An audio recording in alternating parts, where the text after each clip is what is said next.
Hello, my name is Mr. Happy, and today I'm going to be answering the question of whether you should get Star Wars Battlefront 2 now that the progression system has been overhauled.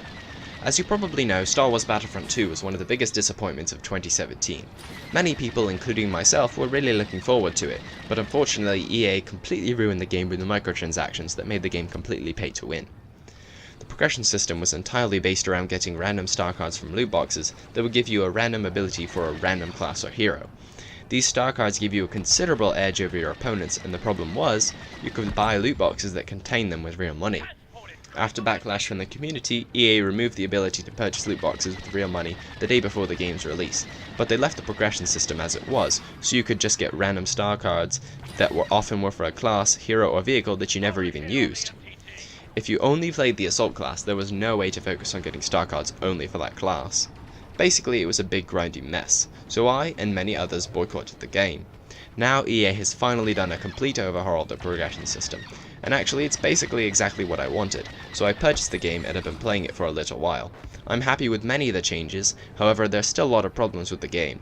In the new progression system, you earn skill points for a certain class by playing as that class, and then you can spend those skill points to unlock the exact star card you want for that class, or you can upgrade a star card you've already unlocked for that class. This system works really well and is pretty much exactly what I wanted them to do. But what about those loot boxes? Well, at the moment, you just get a daily loot box with some credits, but there will be an update soon that will allow you to purchase cosmetic loot boxes with either in-game or real money. These loot boxes won't contain anything that affects gameplay, only skins and emotes and other cosmetic items. Some people have a problem with this, but personally I think that being able to spend real money on cosmetic loot boxes is fine, as long as you can earn them in-game. However, all of these changes don't fix one of the game's other issues, which is the star cards themselves. Far too often I've gotten killed pretty much instantly by a player with powerful star cards equipped.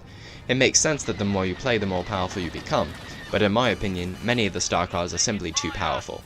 This makes the amount of time you have put into the game more important than your skill at the game, because even if you're really bad at the game, you will eventually get star cards powerful enough to let you defeat newer players who are much weaker than you. This also makes the game much less fun for newer players.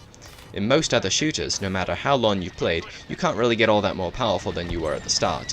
You simply have to improve your skill at the game. I think in order to fix this issue, they need to either nerf the star cards, making them considerably less powerful, or they need to improve their matchmaking. One of the things that most surprised me was how quickly the matchmaking worked. I got into a game in literally less than 5 seconds. The unfortunate thing about this is that there are often level 70 players in your very first game who will completely destroy you. If they made it so you only get players within 10 levels or so from you, this would also fix the problem with the star cards. Also, the game still has quite a few bugs, not nearly as many as it had when it released, but they're definitely still an issue. But let's answer the big question. Do I think that you should buy Star Wars Battlefront 2 now that the progression system has been rebooted? At full price, no. But you can now get the game for less than half of its full price, and at that price I would say yes, it's definitely worth picking up. The game still has quite a few issues, but for Star Wars fans it's a definite must-have. It excels at making you feel like you're in the Star Wars universe, and so far, the campaign feels like you're playing through a Star Wars movie, though I've heard that later in the campaign the story focuses less on Inferno Squad, which is very unfortunate because they are just so cool. Anyway, I've really been enjoying the game so far, and as I said, if you're a Star Wars fan, definitely pick it up. If you aren't, then I wouldn't really recommend it. There are much better shooters besides this, and if you don't have the nostalgia factor from Star Wars, it's not really something that you would benefit that much from.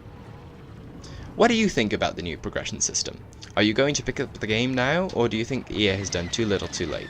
Tell me down in the comments, and thank you so much for watching.